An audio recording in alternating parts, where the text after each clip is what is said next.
All right, it's 7 o'clock. We'll get things going. If you please stand for the Pledge of Allegiance, followed by a moment of silent reflection. I pledge allegiance to the flag of the United States of America and to the republic for which it stands, one nation, under God, indivisible, with liberty and justice for all.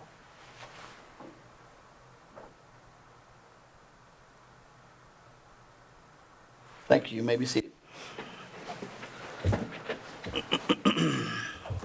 Mrs. Roberts, if you'd call the roll, please. Mrs. Conrad Zainmeister. Here. Mr. Hoffman. Here. Mr. Myers. Here. Mr. Smeltzer. Here. Everyone's accounted for. It's to 1.5. This is the minutes from the January 2nd organizational meeting.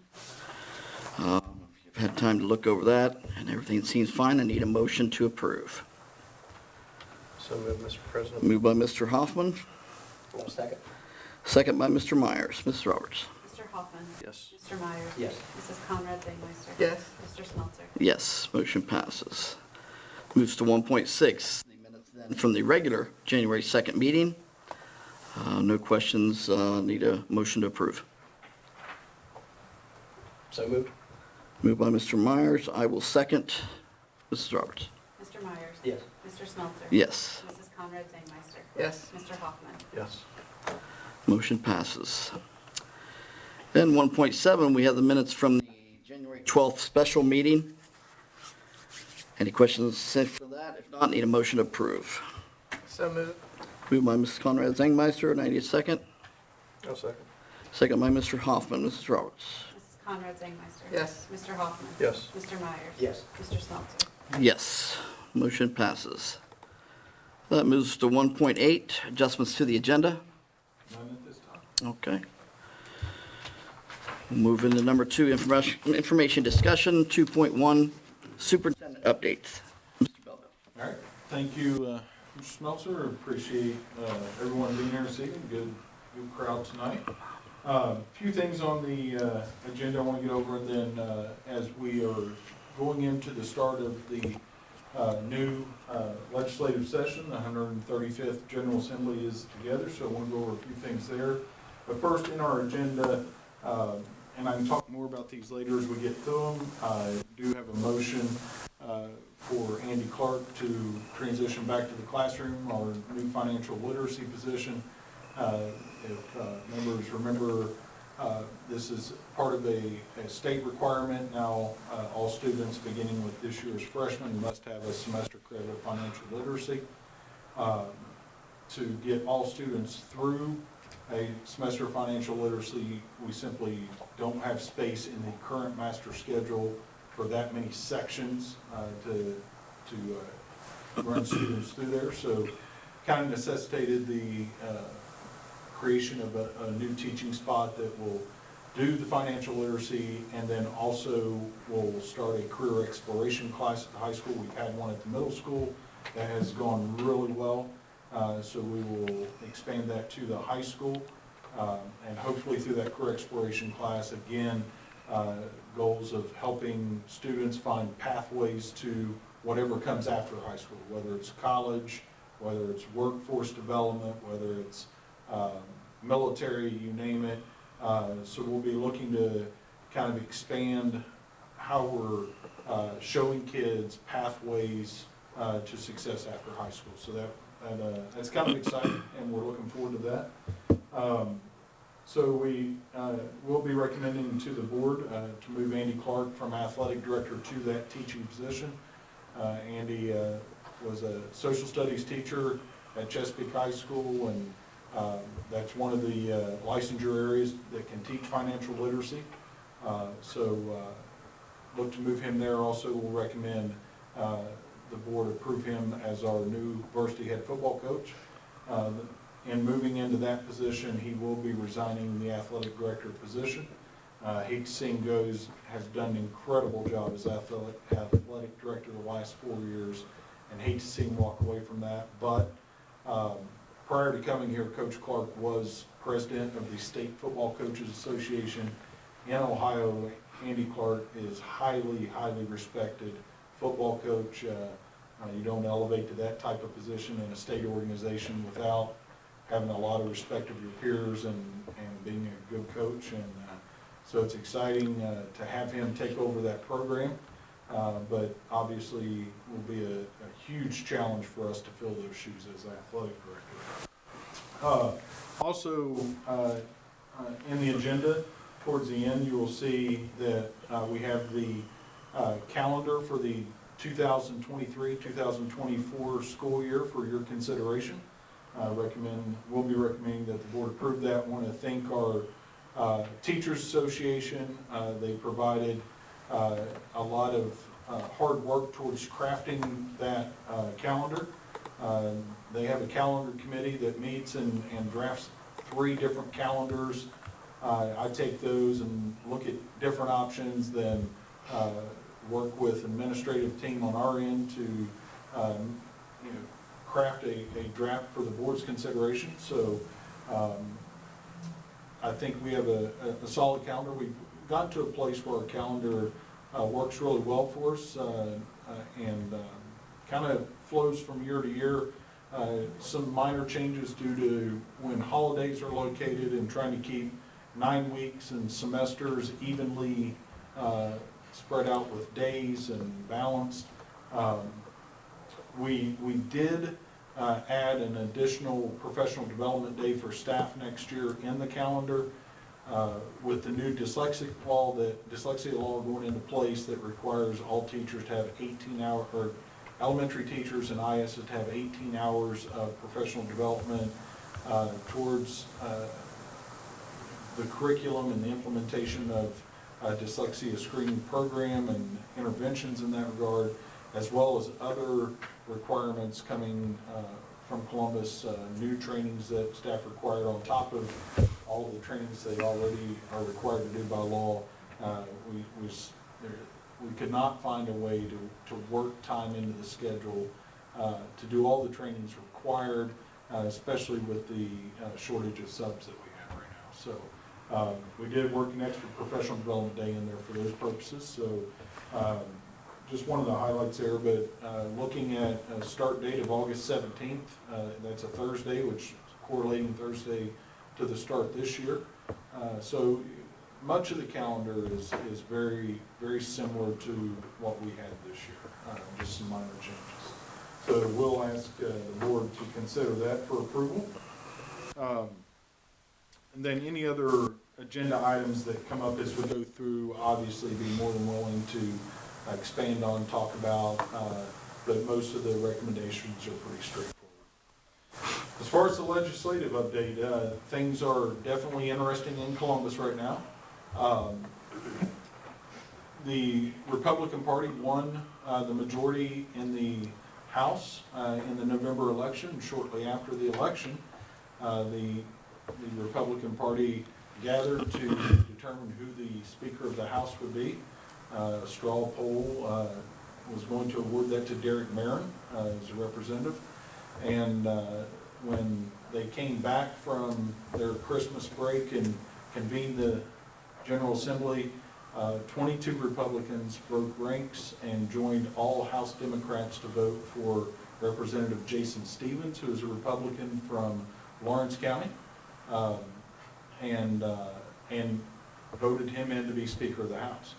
It caused quite a bit of turmoil in the House, simply because this is the first time that whoever had won that straw poll after the election was not elected Speaker.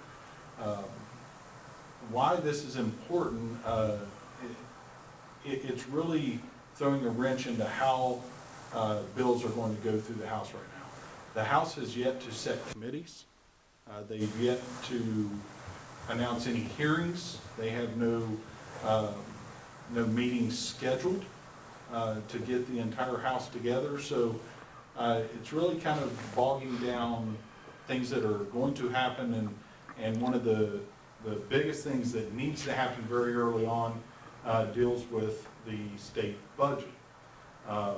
As we get going through, Governor DeWine will submit a budget to the House of Representatives on February 1st.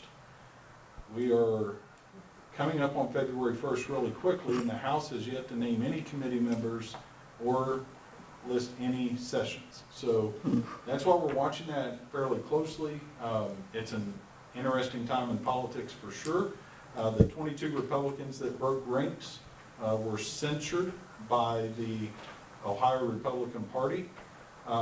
And as one of those 22 representatives was quoted in the Columbus Dispatch, I got censured as a Republican for voting for a Republican.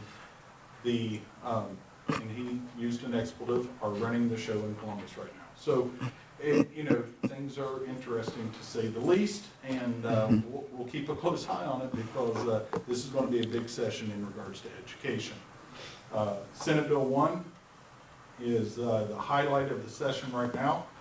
Senate Bill 1 is the replacement bill for Senate Bill 178 that we talked about a lot at the end of last year that would completely change who governs education in Ohio. Senate Bill 1 would create the Department of Education and Workforce, also known as the DEW. The DEW would have an appointed director and appointed cabinet. Those positions would be appointed by the governor and would have two divisions, one for public or for primary and secondary education, and then one for career and technical education. The State Board of Education would still exist, the Ohio Department of Education would still be there, and the state superintendent would still be there. But the state superintendent would be an advisor to this new director appointed by the governor.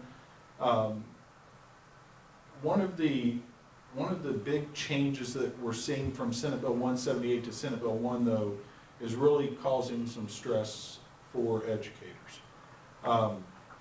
Under Senate Bill 1, and this is different from what we saw at the end of last year, public schools would be governed by the DEW. And what I mean by governed is the DEW would control standards, curriculum, how testing goes, how evaluations of staff go, all of those type of things. The Ohio Department of Education, in regards to public schools only, would only be in charge of investigating educator misconduct, overseeing district territory transfers, oversee educator licensure, and appoint the state superintendent.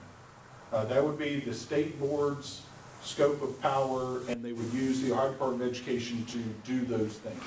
So that's for public schools. However, in Senate Bill 1, the lobbyists for homeschools and private schools, non-charter, non-public schools, successfully lobbied to have it written into the law that those entities would be governed by the Ohio Department of Education, and the DEW by law is not allowed to have any influence or say in the processes of homeschooling and private schools. So what we're setting up in Ohio is basically two separate standards, two separate functionalities of how education would work. There would be the DEW standards that would be for public schools. There would be the Ohio Department of Education standards that would be for homeschools and private schools. So really widening the gap between what happens in each setting. When you combine the widening of the gap of how schooling would function in Ohio, you combine that with the voucher program that I'll talk about here in a second with Senate Bill 11, there's just so much uncertainty in how education would work in Ohio and what the requirements would be of each group, because they would answer to completely different entities. So it's going to be interesting. We would answer to ODE for educator licensure and investigation of any misconduct, and that would be about it. Everything else would go to DEW. So we'll keep an eye on that. It has a lot of backing in the Senate. I can't get a read on the House yet because the House hasn't gotten together any. As a side note, I will say Representative Stevens, the new Speaker of the House, as I said, from Lawrence County. He's a Fairland High School graduate. I grew up with Jason. I know him to be a good man, a good person. I think he truly has aspirations to bring both sides of the aisle together to try to, improve not only education but things in Ohio. And I think he'll do a good job. But long-standing relationship there, so it's always nice to be able to reach out and have another connection in Columbus to at least have our voice heard in the process. So I wasn't entirely upset to see him named Speaker. Grew up playing Little League baseball with him, so good things. Senate Bill 11, that is known as the Parent Educational Freedom Act, formerly known as the Backpack Bill. We've talked about this, and I'm somewhat in the minority of superintendents in that I'm not 100% against money following students wherever they go to school, whether it's open enrollment, private school, public school. I don't necessarily have a problem with that. I just think that the money should be the same for all kids.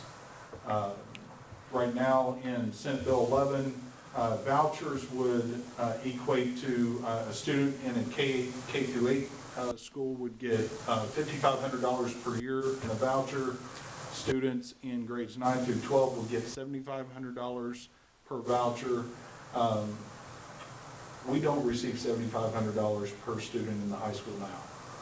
So that's my biggest complaint with the voucher system is just make the money the same for every kid, no matter where they're going. That's one that for me it's hard to sell in my head. It should be the same for all kids. Also have a little bit of an issue in Senate Bill 11. There was some requirement for students to be going from a public school to a private school to accept a voucher. Now they would remove that. A student would never have to step foot in a public school. They could go straight to a private school and accept a voucher. And that, if you're wanting to leave because you think you're getting a better education, that's one thing, but test scores have historically shown that public schools have outperformed private schools. So if you're leaving a public school, what's the reason?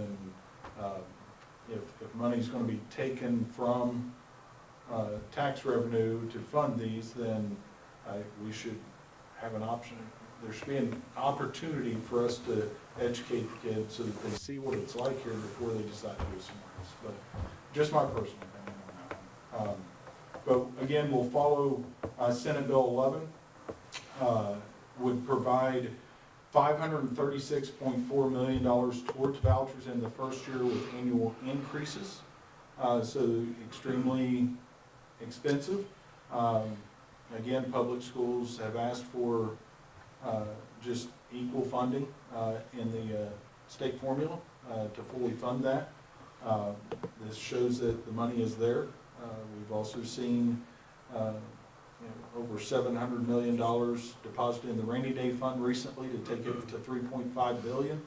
The state never touched the rainy day fund all the way through COVID, and so if that didn't necessitate use of the rainy day fund, I don't know when that will get used or for what purposes, but there's $3.5 billion sitting in a rainy day fund in our state, and we can't find the money to fully fund education across the board, whether it's private, public, or whatever.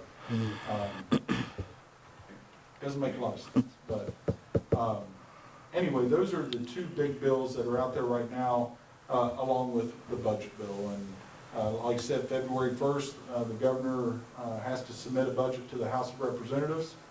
Then in April, the House will vote on the budget bill and send it over to the Senate.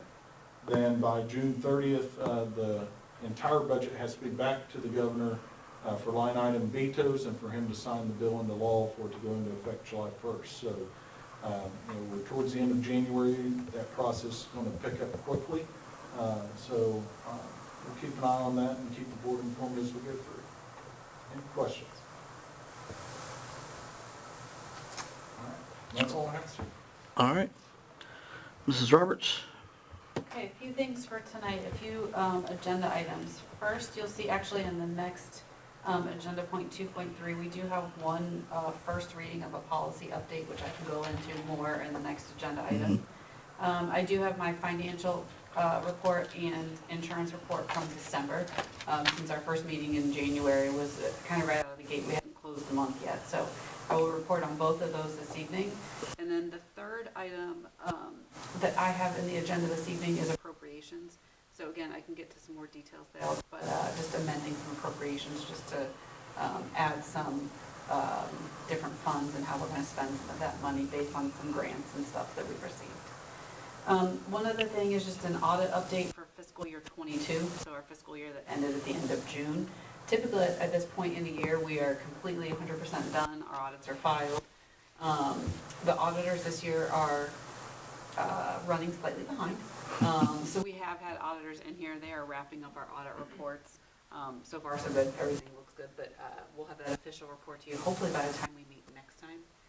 They were hoping to wrap it up by the end of last week and then get it to me this week. So just a heads up, because it's later than it normally is.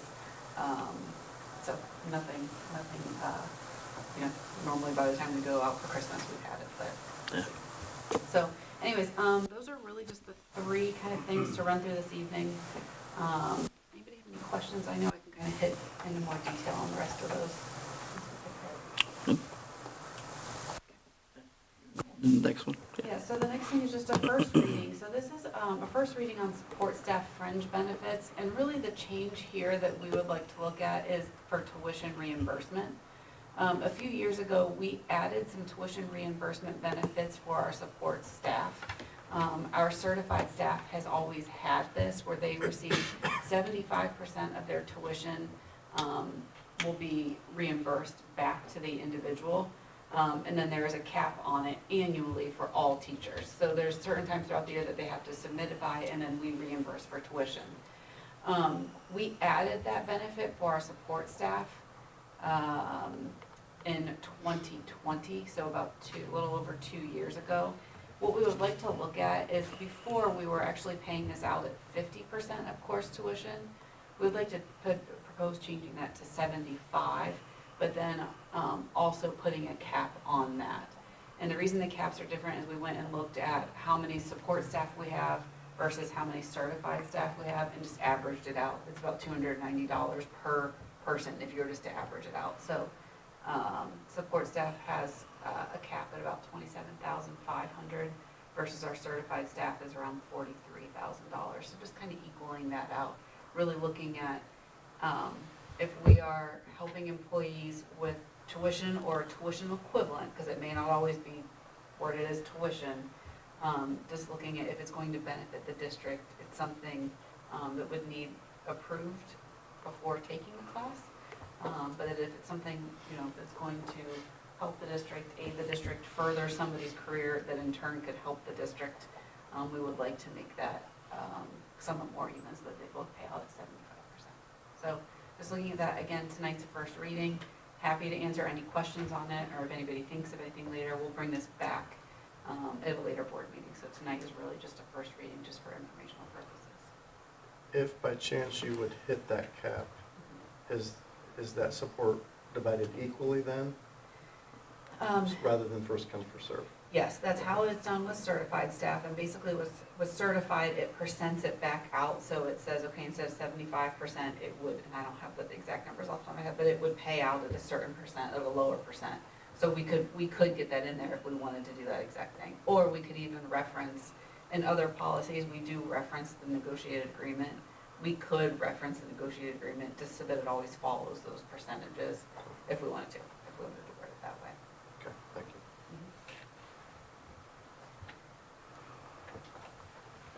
Any other questions tonight? Okay. Thank you. Moves us into number 3, recognition of visitors. Do we have anybody? No? Okay. Move into 4, reports and presentations. First off, 4.1, we have a presentation to the board by Senior Class President Cole Johnson. Appreciate Cole being here this evening, and Cole, we'll turn the floor over to you. Yeah, absolutely. Good evening, members of the board. My name is Cole Johnson, and I'm the president of the Student Council. I want to start by saying thank you for allowing me to be here tonight and to talk to you, as I take a moment to appreciate and thank you for your selfless service to our school community. Each and every one of you plays a vital role in the success of our students and staff, and we are very grateful for your dedication and hard work. Thank you for your dedicated service to our community. As we celebrate School Board Appreciation Month, I'm reminded of the hard work and sacrifice that each of you make every day to ensure that our schools are providing the best possible education for our students. As school board members, you are responsible for making important decisions that affect the entire school district, but I can confidently say that the school board members of Fairfield Union High School have exceeded expectations in these areas. Speaking from personal experience, I enjoy coming to school because I feel safe, I enjoy my time, and I have learned so much. This is a large part because of you. Your work is not easy, but it is absolutely essential to the success of our school and the futures of our students. One of the things that I admire most about all of you is your willingness to listen to all voices and perspectives. Whether it is a student, a teacher, a parent, or community member, you make sure to take the time to hear and consider every opinion. Speaking again from experience, Mr. Belleville, you do a wonderful job listening to the students. You have a council composed entirely of students that I have the honor of being on that is designed to hear students' perspectives and take them to the board. This is a true testament to your commitment to making the best decisions for our school and our students, so thank you. Thank you for listening to the concerns and ideas of the students and staff, because it has helped to create a school culture that is inclusive and welcoming. Your leadership has helped to ensure that every student feels valued and respected, and that every staff member feels supported and empowered. All of you are the backbone of our school district, and without your guidance and leadership, we would not be where we are today. You are the ones who make sure that our students have the resources and support they need to succeed, and you are the ones who ensure that our school district is safe and nurturing for all students. Finally, I would like to extend my deepest appreciation to each of you for the sacrifices that you make in order to serve our school community. Your time, energy, and resources are invaluable, and we are truly fortunate to have such dedicated and compassionate leaders. On behalf of the student, staff, and community of Fairfield Union High School, I would like to say thank you for your service. Your leadership and dedication have helped to make our school a better place for all, and we are truly grateful. You are the unsung heroes of our school district, and we are so grateful. Thank you for your service, and thank you for all you do for our students in the school district. And so, I have a couple certificates to hand out. I'll just read one of them. They're all the exact same, but this is a certificate of appreciation, and it says this certificate is presented to, this one is to Tammy A. Conrad Zangmeister of Fairfield Union Local Schools, in sincere appreciation for exemplary leadership and service to public schools. It's presented by Christine Varwig, who's the president of the Ohio School Board, and Richard C. Lewis, who's the chief executive officer. So, thank you.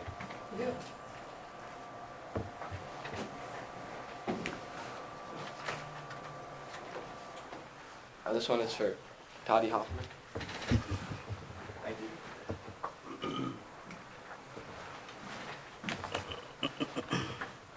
This one's for Mr. Jeff Swanson.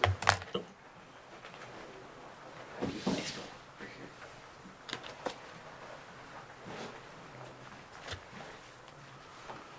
This one is for Mr. Ben Myers. Cole, thank you. Picture of you guys with Cole. Oh, yep. Appreciate it.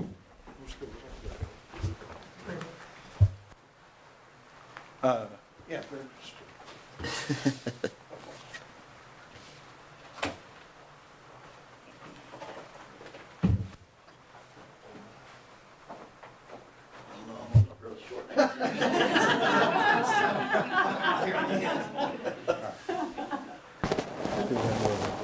One, two, three.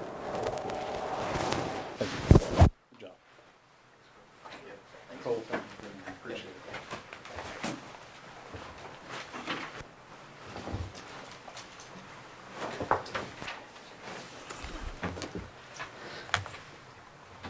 All righty. Thank you very much, Nicole, for that. Next, we'll move into 4.2, the administrators' reports. So whoever wants to go first, Mr.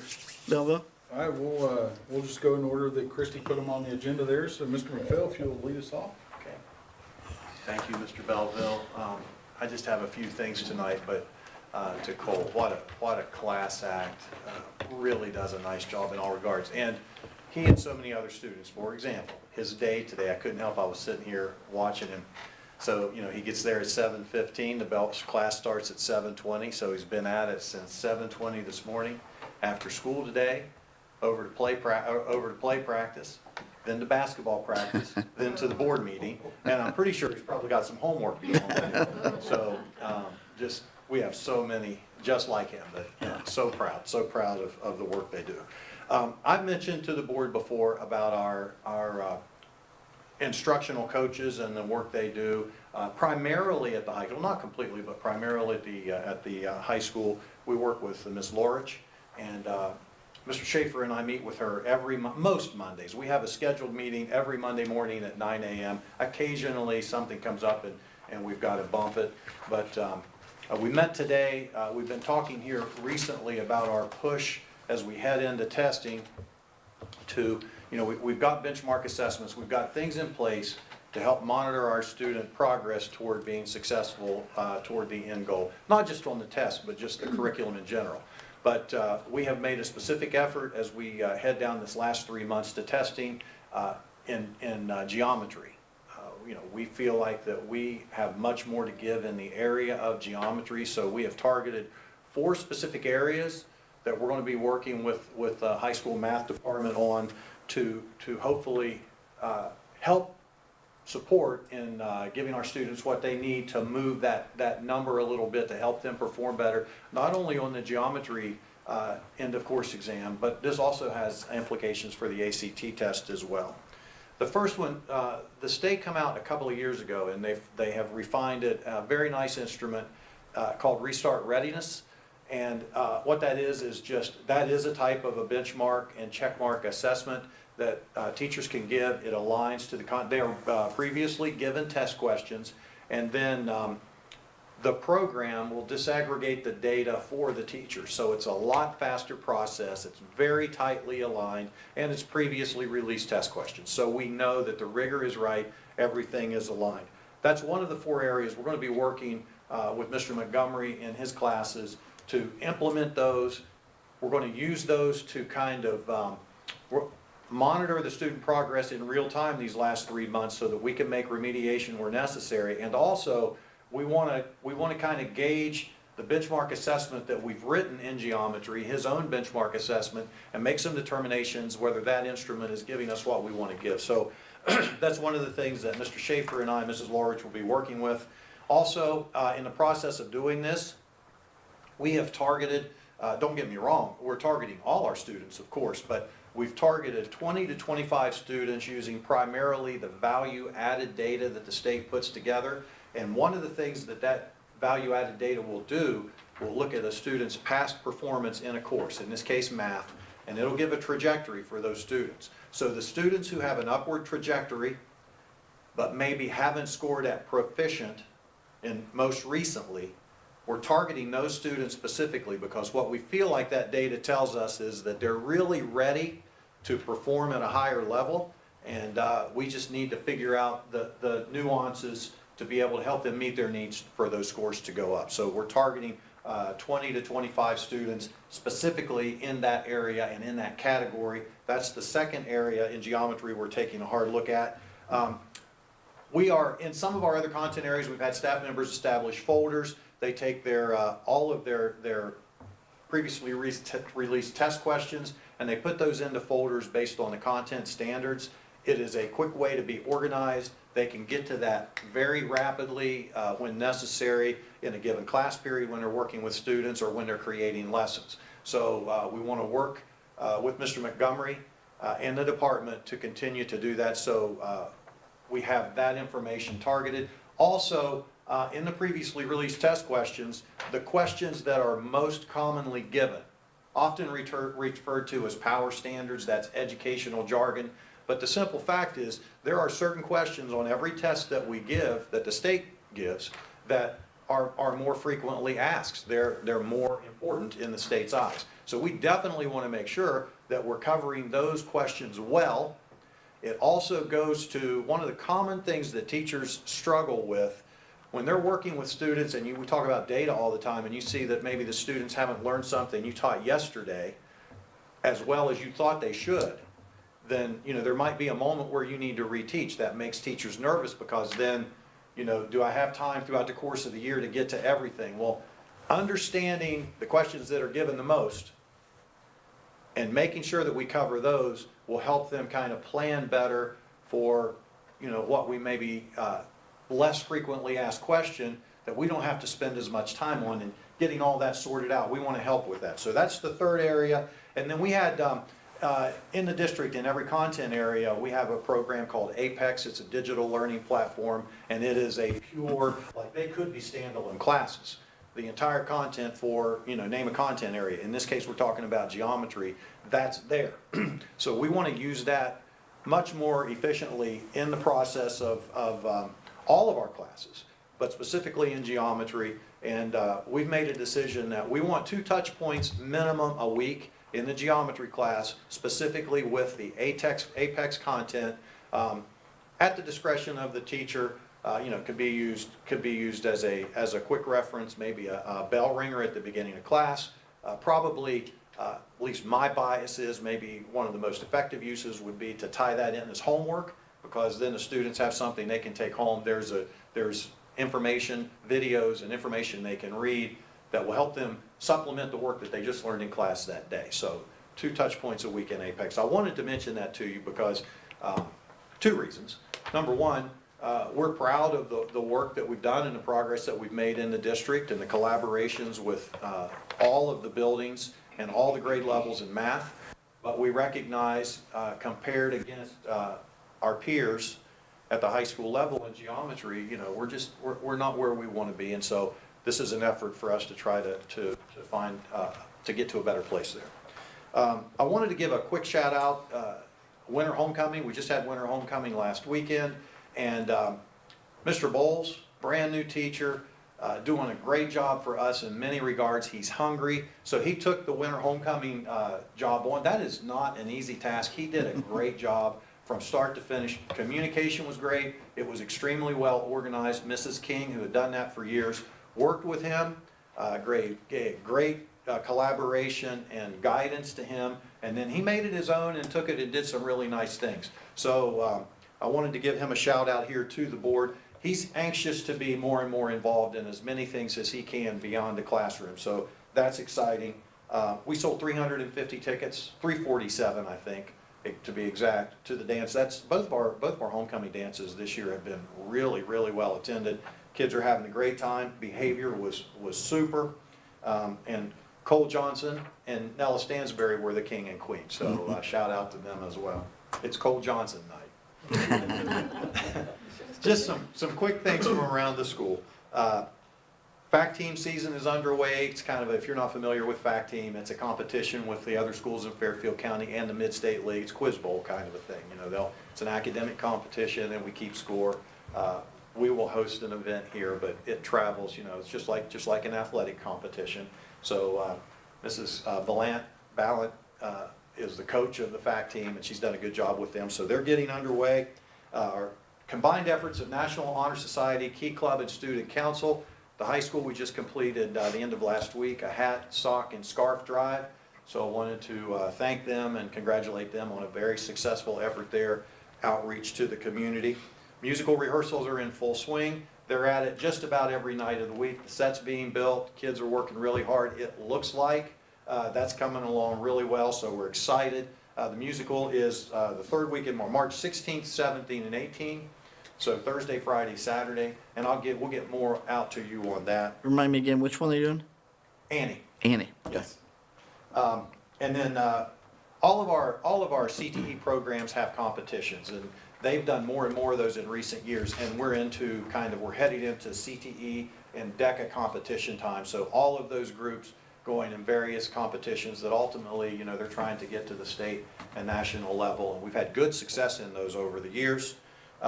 Our PBIS Reward Day, we have one of those per quarter. I've talked to you guys about that before. That's Friday, so that'll be Friday afternoon.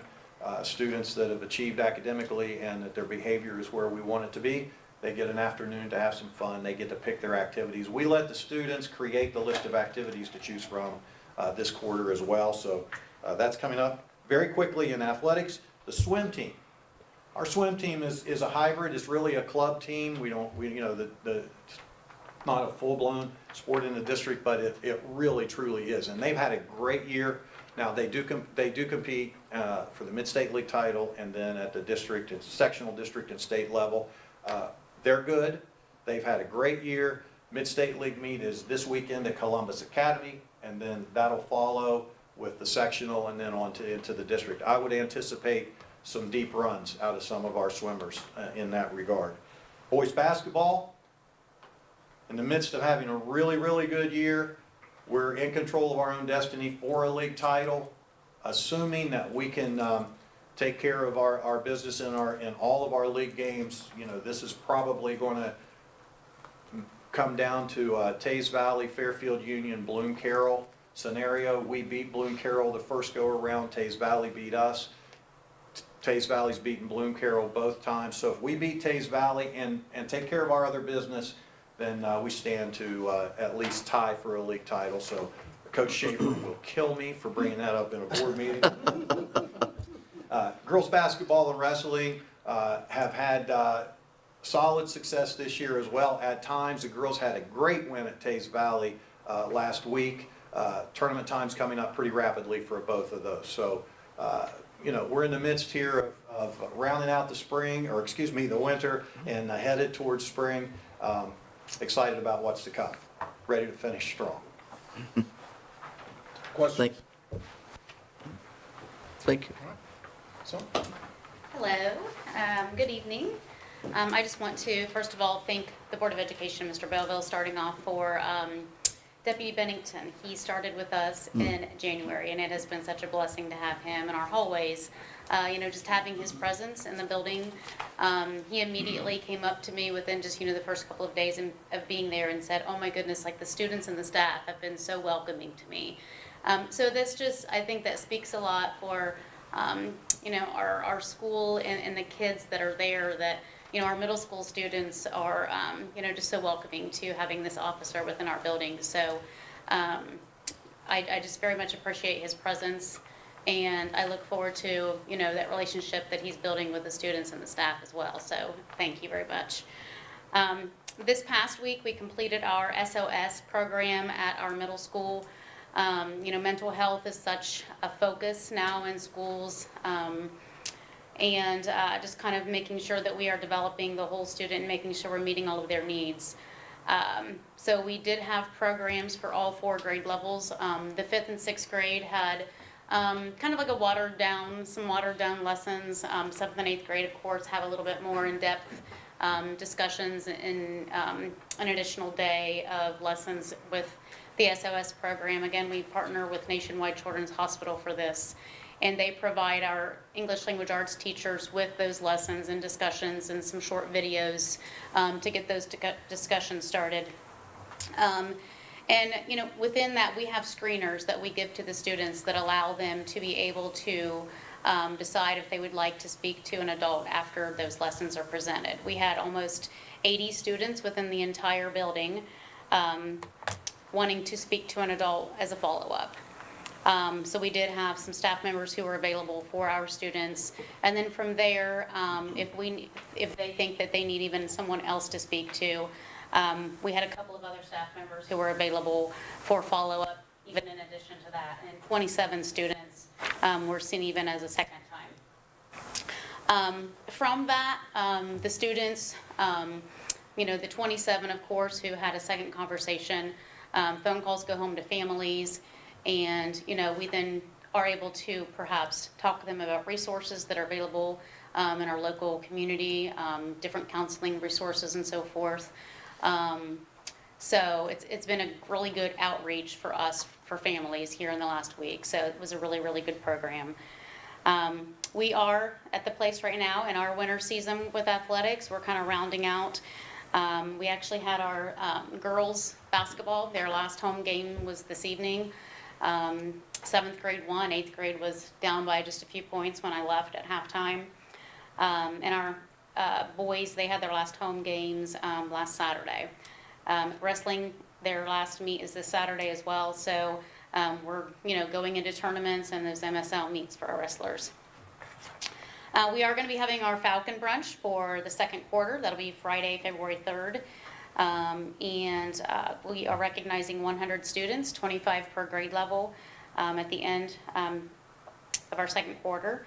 So that is all about their behavior, their school spirit, their character, and so we're looking forward to recognizing those students. We are also going to be having our quarter 3 incentive, our Tiki Lane bowling trip. We've done this the past couple of years. It's been very successful. The kids love it. It's, you know, it's a day that they get to, you know, kind of take a fun field trip. And we do have some, you know, things that are required of them in order for them to attend. We look at their grades, we look at their discipline, attendance, and so forth. So we set some pretty high standards for them to achieve that field trip. And there are definitely quite a few who get to go. Last year we had right around 400 students who obtained that goal. So we're looking forward to a good turnout again this year. Just to kind of update you, we have a few tests that we are going to be taking throughout the building in February. Our 7th grade will be having their algebra readiness test. This is the test that we give to all of our current 7th graders. And it's a data point that we use along with some other determining factors as to which students will be, you know, most qualified to take algebra as 8th grade students for the following year. We also have our creative thinking assessment that'll be given to some selected 5th graders. And then finally, towards the end of the month in February, we're going to be giving our grade 6 Iowa assessment, which tests for giftedness in reading, math, science, and social studies. So that's a two-day test for 6th grade. So we're kind of starting what I call testing season that kind of starts in February and runs throughout March and April. So you know, we're just kind of gearing up for all of those different testing scenarios. So that's all I have for this evening. If you have any questions. Okay. Thanks, Tricia. Mr. Mel? Good evening. Good evening. All right. Because we enjoy gifted testing too, we also will be doing that at the elementaries. That's starting next week and that's spread over a couple different weeks there. Our 2nd grade and our 4th graders will be taking those assessments in the next couple weeks. A little bit more fun is who knew that February 1st was Global Day of Play and National Read Aloud Day. So of course, Freeman will be participating. Teachers right now are meeting in grade level teams coming up with what those activities will be for the kiddos. So it'll be nice to take a breather in between all the testing and just kind of have a little fun. And then I love to read, so I'll be visiting the classrooms with, of course, a costume or two. Also coming up will be our February dance that we always do on the weekend. We haven't quite picked that date toward the end of February. PTO meeting tomorrow where we'll kind of hash out all those kind of details for that. So looking forward to that as well. It's been fun. I've been kind of tagging along Mrs. Minotsky, who's our guidance counselor. She's been going to all the grade levels and just kind of doing internet safety lessons with everybody. It's been fun to hear how she's highlighting the key things that I think all of us think are important, but at that developmentally appropriateness in the 1st grade room, the 2nd grade, 3rd grade room. She's very creative. She has a tale. She does, you know, they don't quite realize they're learning, which is always the fun part of elementary. So she's doing a nice job with that. And I've actually got a couple positive phone calls from parents thanking us for taking the time and doing those things. So that's always a plus there too. It's a fun time academically too. You're about halfway through the school year. Their growth is amazing at this time. Teachers finally start to go, okay, all this hard work is paying off and stuff, particularly in 1st grade where you start to see that shift and they're becoming independent readers, and the number of kids that we have that are moving on to the other assessment, which is the big reading assessment, just keeps growing. And so it's fun to listen to the teachers, kind of be proud of them, and the kids too, recognizing that they're doing this hard work on their own and they're making lots of progress. Yesterday was a superhero lunchtime, so that's always fun. It looks like a birthday party. I think our theme was Batman yesterday. So each grade level has a couple kids through their Falcon Takes. They get to pick a friend and join me at the table. And we just chit-chat during lunch. They get a little something from the principal. They're the first to go out to recess. Just little things like that to just remind them the importance of being kind and having good character. Our PBIS committee met, and informally we were just kind of looking and comparing kind of behavior as a whole. And dare I say this out loud, we're in a pretty good place. There are very few referrals. At this point, I think a lot of it has to do with the PBIS stuff and the structure that the teachers are providing in the interventions, with the instructional coaches being able to help them also with some of the behavior ideas and things they can try in their classroom that are really paying off. So, as always, Bremen's a good place to be. Thank you. Ms. Mel? All right, yes, we are doing gifted testing, that is coming up. Grades 2 and 4, and their grades 2 actually do 2 different assessments for the gifted testing. So we'll have one starting next week, and there'll be one later in the month. Report cards are going home this Friday. And then we've also received the information from the state regarding the fall 3rd grade testing that will also be going home with report cards that give the parents an idea of how their student is doing on the assessments for the 3rd grade test. And then again, 3rd graders will take it in the spring. Saturday, February 4th, we have our annual father-daughter dance. And the kids are getting very excited about that. It's going to be a masquerade ball. So I am getting flagged with some Go Guardian things of girls looking up masquerade dresses and things like that. And so it's neat to see their excitement. And the PTO is doing some really neat things for the girls. If they don't bring their own mask, they'll have masks available for everybody, just the eye cover masks. And then each girl will get to pick a feather hair piece that they get to keep as well. So, and pictures and all that good stuff. I know even for our daughters back in the day, those types of events are so important. And we've tried to encourage, even if it's not father, grandfather, a friend, mom's boyfriend, uncle, somebody that can come with you. Our girls have kept that picture of daddy and them right there on their bedside at their bedrooms at home, when they leave for college. So those are important things. Friday, February 10th, we'll be doing Valentine's Day parties. So that's always an exciting time in the elementary world.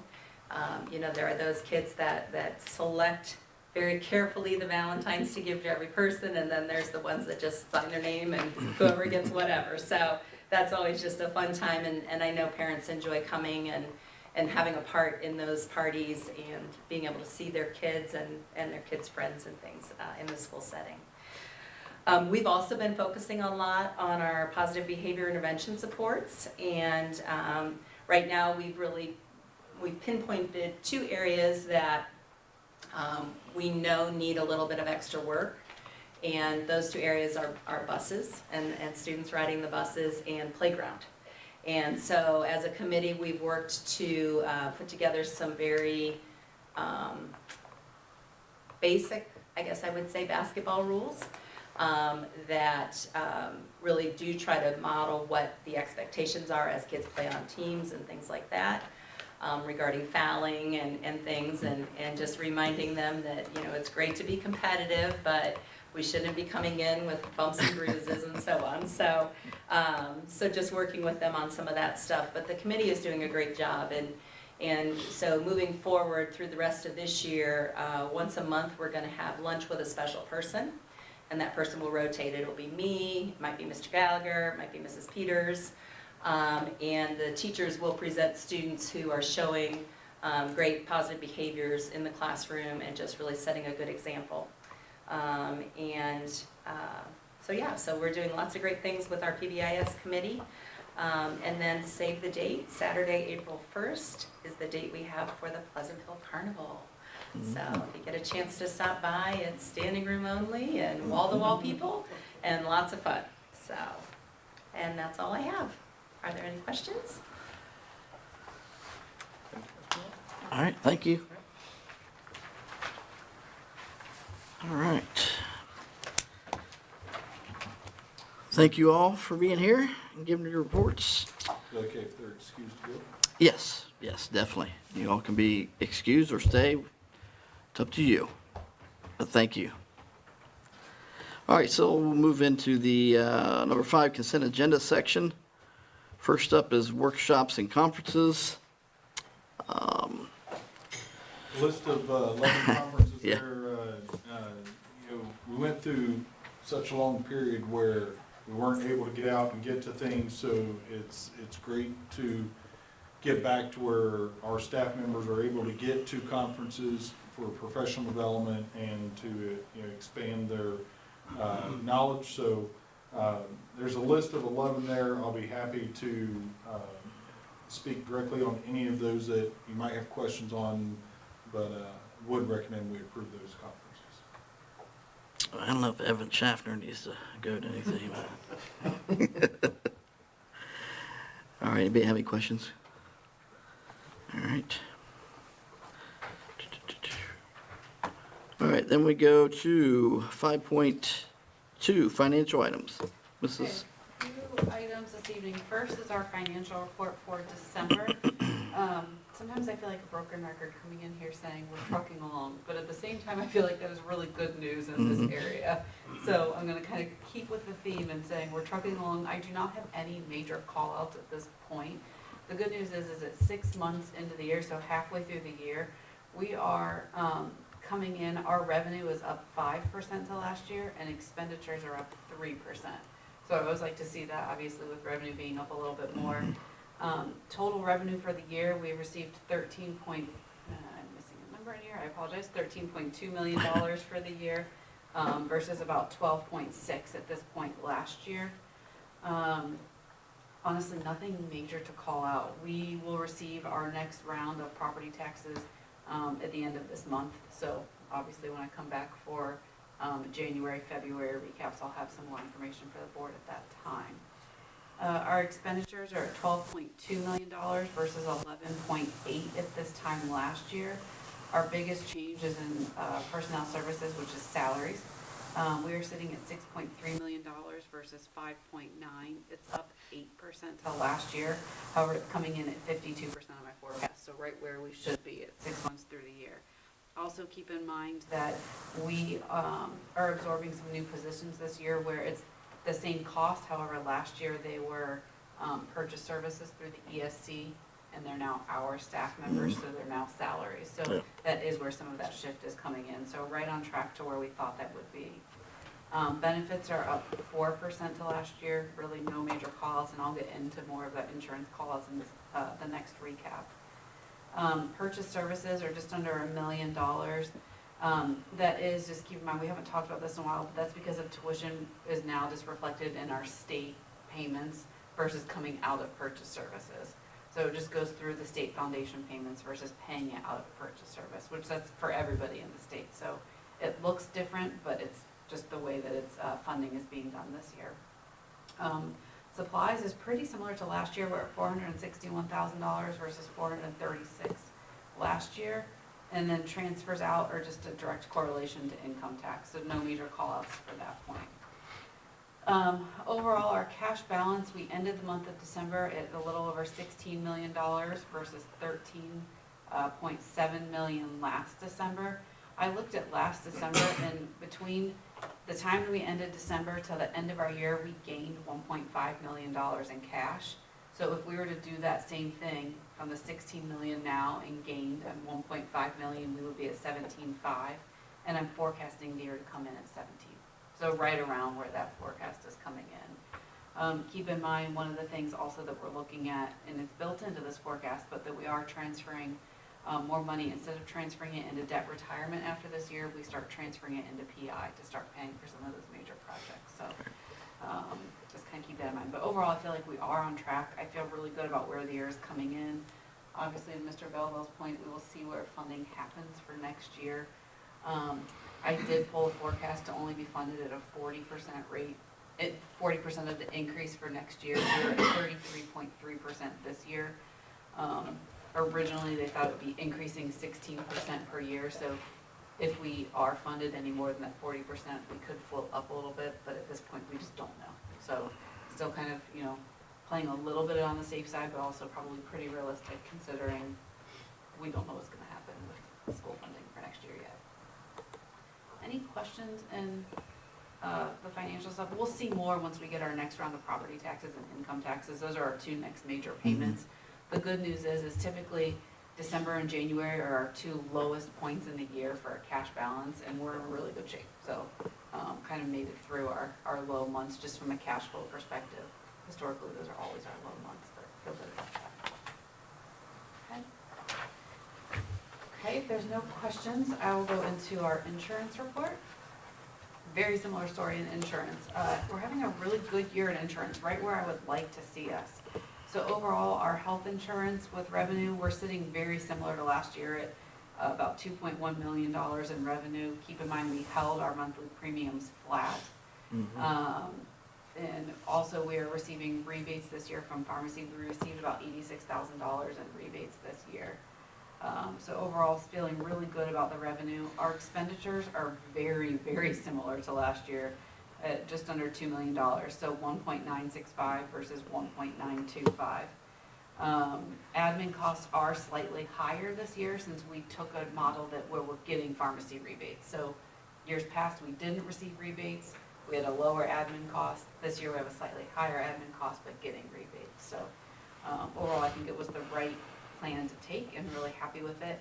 Our cash balance ended the month at $2.758 million versus $1.9 million last December. We've gained $821,000 since last December. Happy to see that because all around us, again, I say this month after month, insurance costs are rising. So we do need a little bit of that cushion. I think we're in a good spot. We will start to look at premiums for next year over the next few months. Usually by the time we hit late February, early March, we'll really start to see some of our first numbers come from the underwriters as far as what they think premiums should be, where we think funding levels should be for next year that start July 1st. So looking at that, but overall I think we're in a good position. I'm really happy with insurance for right now. Dental insurance, we decreased revenue by a total of $3,500, so not a lot to last year. We do have a lower premium, so reminder, this is 100% board paid, but we are at $89 a month versus $94 last year, so that is where the decreased revenue is coming in. Expenditures also, we're right in line to last year. I mean, decreased almost $1,700, so not a lot. And cash balances ended December at $236,000 versus $215,000 last year, so we're up 10% to last year. We've always said we like to hover around that $215, $220 for dental insurance for a group our size. So any questions on insurance? I just remember when we first talked about moving from the consortium over, we were all nervous about how long will this last, you know? Yeah. Right. We read out a couple of years and then have to make another decision, and it's played out very well for us, so I'm happy with the results. And we've even looked at, I think at one point, we also said, okay, we're self-funded. We've started to have some of those conversations of, do we want to form a consortium, join a consortium? And right now, at this moment, we're good. Right. So I want to keep those conversations going and, just from a business standpoint of, I don't want to be at kind of square one if we do have a need. Because there is going to be a year where we have very high cost. It's just how insurance works. We are prepared for that now, but you can't withstand that forever by yourself. So I think, there are some conversations floating out there, just as other people in similar situations of, hey, if this were to ever come a time, here's who we think similar districts would be, what consortiums could be options. So, keeping the conversations out there, but at this moment, I think we're in a really good spot. And I think UHC has been a good partner.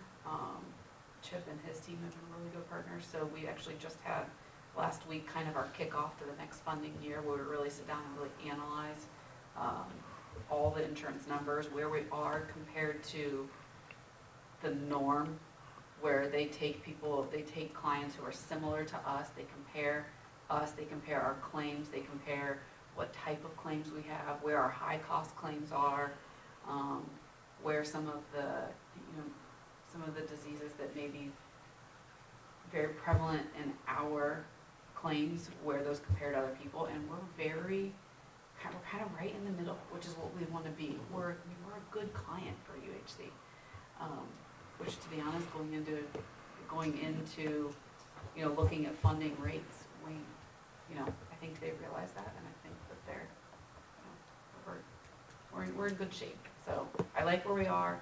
Knock on wood, I don't want to jinx it, because you never know with insurance. You never know when something's going to come up. But we are in a good spot to kind of weather that storm if something were to happen. So Yes, I agree with you. It was definitely something that was nerve-wracking, but Yeah. it's panned out, so. Okay. Any other questions? Okay. The only other item I have, in point two is we do have one donation to get approved this evening. A donation from Thrivent Financial for a $250 gift card for shipping costs for Bremen First Grade Crayon Initiative. Ms. Allen, who's one of our first grade teachers at Bremen, she does a crayon initiative where she collects used crayons and then they ship them, and basically the crayons get melted down and then used for other purposes. They get shipped either to Children's Hospital or different things where, and so instead of the little half-broken crayons just going in the trash can, they ship them and basically melt them and repurpose them. What Thrivent does is they actually provide a gift card to cover the shipping costs, so we don't have any costs in it. It's not a fundraiser or anything, it's basically just a, it's just something that the first grade, I think this is the second year they've done this. So really happy for that, definitely goes to a good cause, so, thank you to Thrivent Financial for that gift card, because it basically, they cover the shipping costs, and then whatever they don't use, basically, it just goes back to Thrivent, so, it definitely helps. That is all I have from the financial side. Okay. Questions, comments for any of them? All right.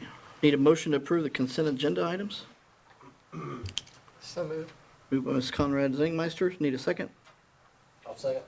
Second by Mr. Myers.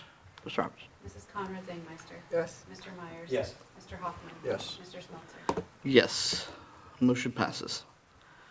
Moves us into section 6, new business. 6.1 is the teaching contract that Mr. Belleville already talked about with Mr. Clark. So is there any questions or comments? If not, need a motion to approve. So moved, Mr. President. Moved by Mr. Hoffman. Need a second? I'll second. Second by Ms. Conrad Zangmeister. Mr. Roberts. Mr. Hoffman. Yes. Mrs. Conrad Zangmeister. Yes. Mr. Myers. Yes. Mr. Smelter. Yes, motion's approved. 6.2 is the resignation of Mr. Clark then from the athletic director position. So I need a motion to approve that. So moved. Moved by Mr. Myers. I will second. Mrs. Roberts. Mr. Myers. Yes. Mr. Smelter. Yes. Mrs. Conrad Zangmeister. Yes. Mr. Hoffman. Yes. Motion passes. 6.3 is then the supplemental contract for Mr. Clark to become the head football coach. Any questions, comments? If not, need a motion to approve.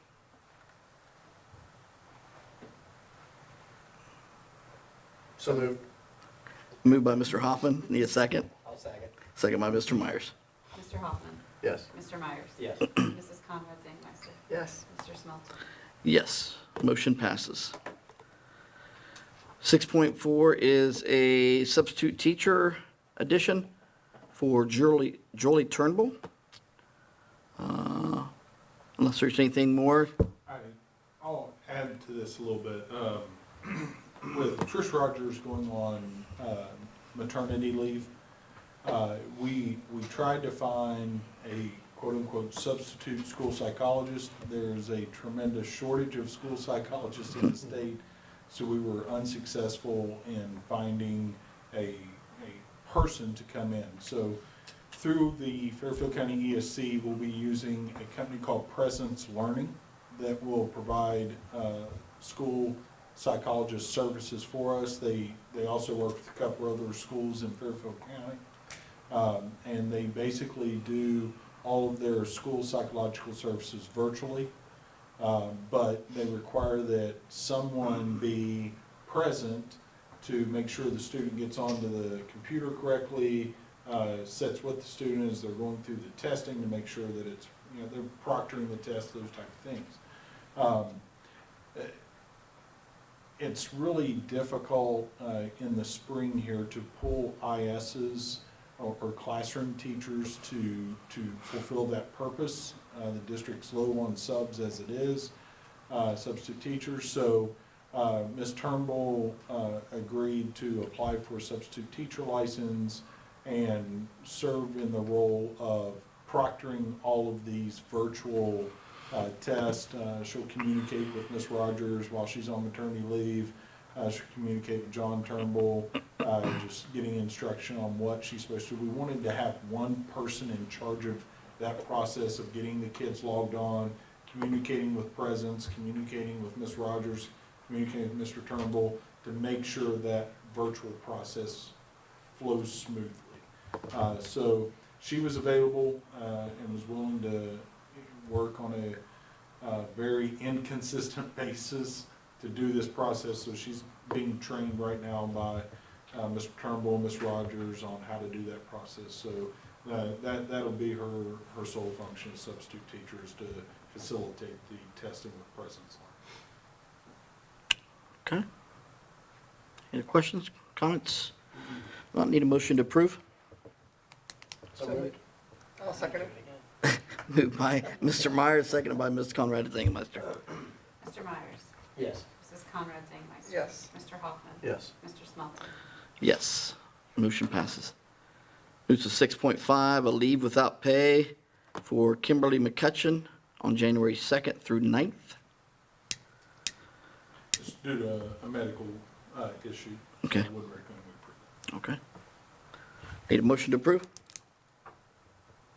So moved. Moved by Ms. Conrad Zangmeister, I will second. Ms. Roberts.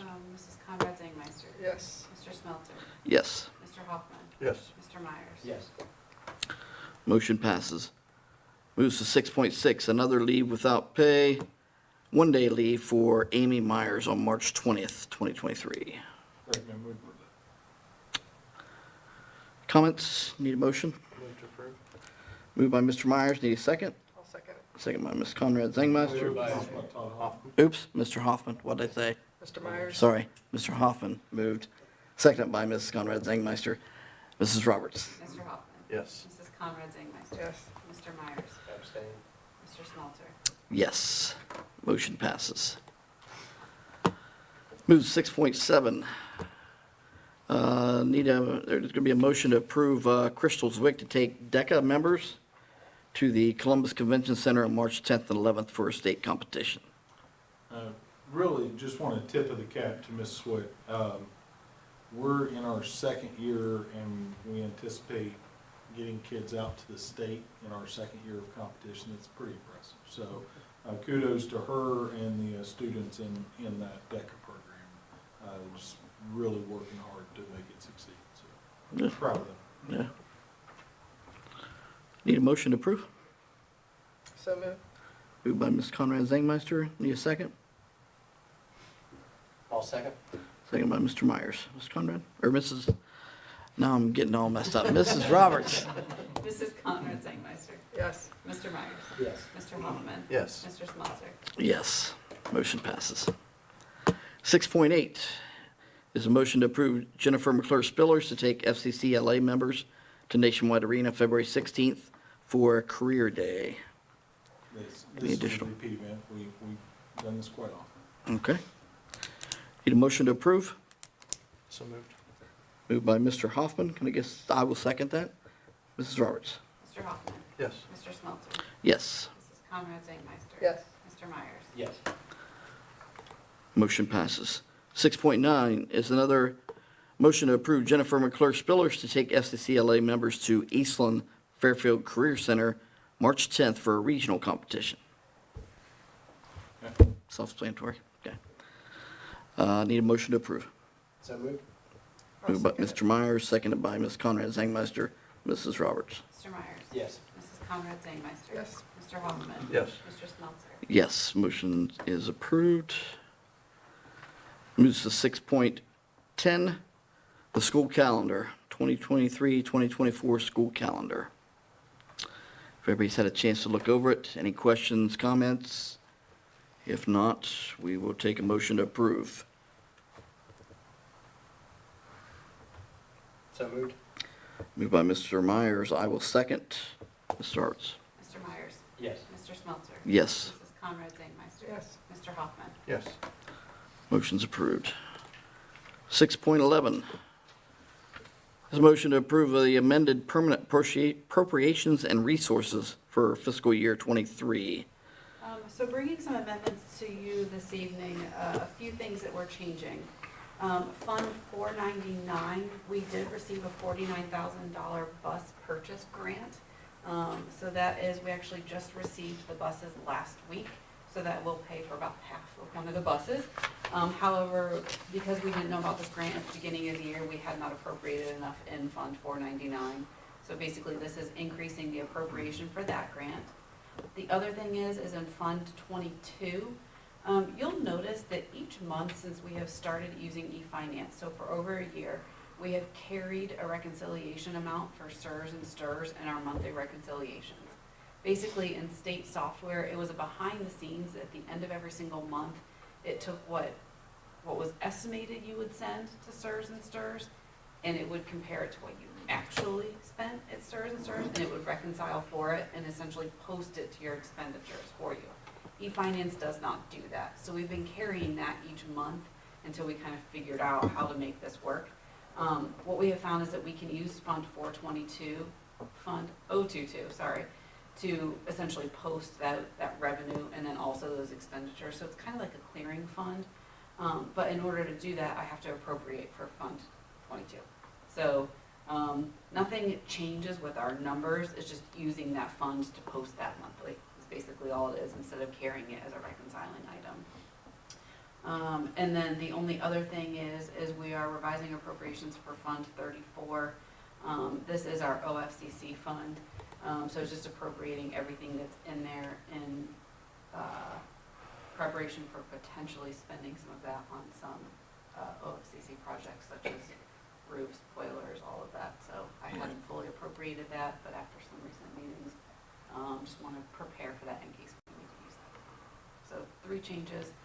It would also change our resources for Fund 499, and then also for 022, just because of how that will flow through there. So that's why it changes both appropriations and resources.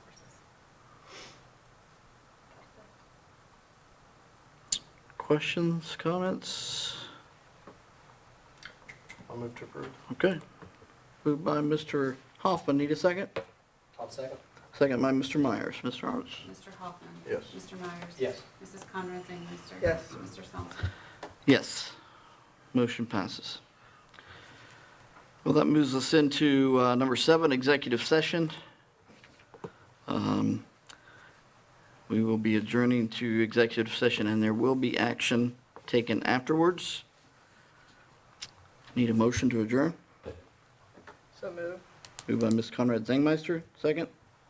I'll second. Second by Mr. Myers.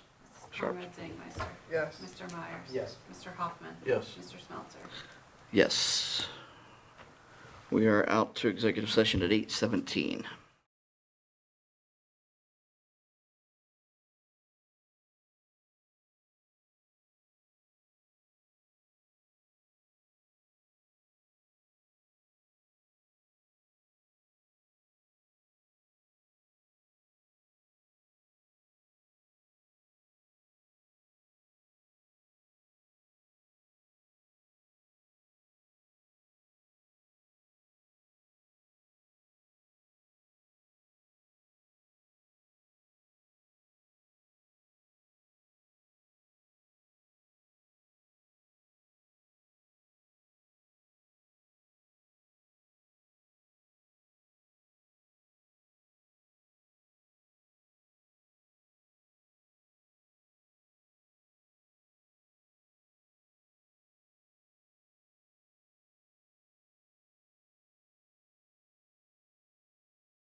Good?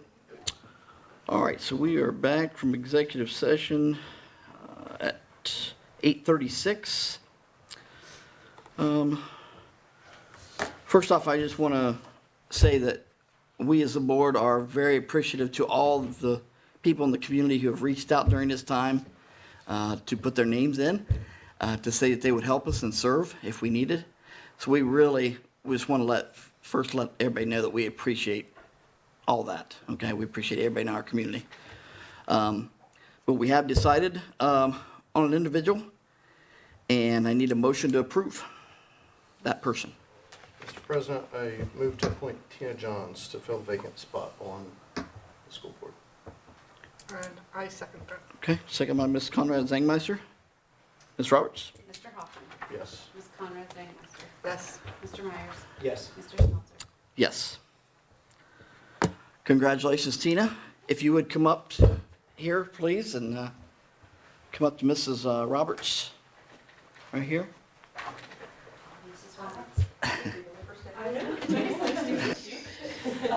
So I do have the oath of office, so in order to officially become a board member, I'll have this, you can kind of follow along with me. All it is I'm going to read through this bottom portion, and then at the end, all you have to say is, I do. Okay, good. I was gonna go get my glasses if I had to read I will promise, so more, yeah. more just me reading through a few of these pieces, and then we'll get all the signatures at the end. Okay. Do you solemnly swear or affirm that you will support the Constitution of the United States and the Constitution of the State of Ohio, and that you will faithfully and impartially discharge your duties as members of the Board of Education of the Fairfield Union Local School District in Fairfield County, Ohio, to the best of your ability, and in accordance with the laws now in effect and hereafter to be enacted, during your continuance in said office and until your successor is elected and qualified. If you accept the answer, I do. I do. All right. I know it's a official. Thank you. Well, looking forward to helping out. Thank you. Thank you. Thanks. We'll have you go right over here and sit by Mr. Myers if you would. Okay.